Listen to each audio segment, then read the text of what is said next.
Welcome back everyone. In today's video I'm going to show you how easily I created my little Zen garden.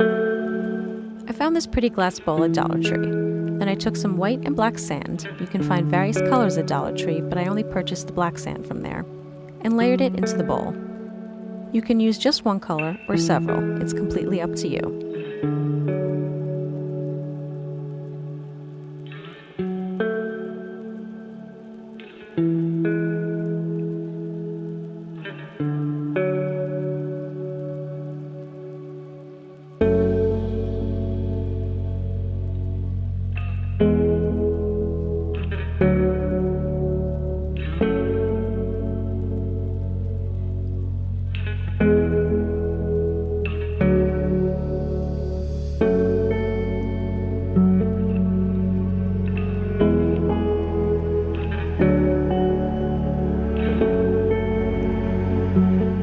Then I added some pretty, fake succulents, this adorable sleeping fox figurine I found at AC Moore, and a couple of stones.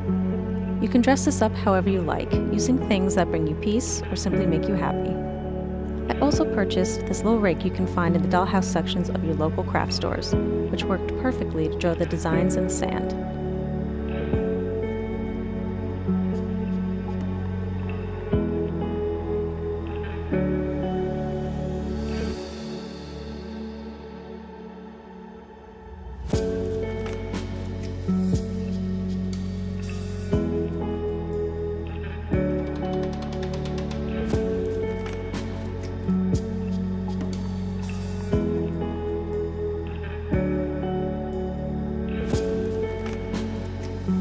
Thank you for watching this simple DIY tutorial. Please feel free to subscribe to my channel, leave me a comment, and follow me on social. Until next time.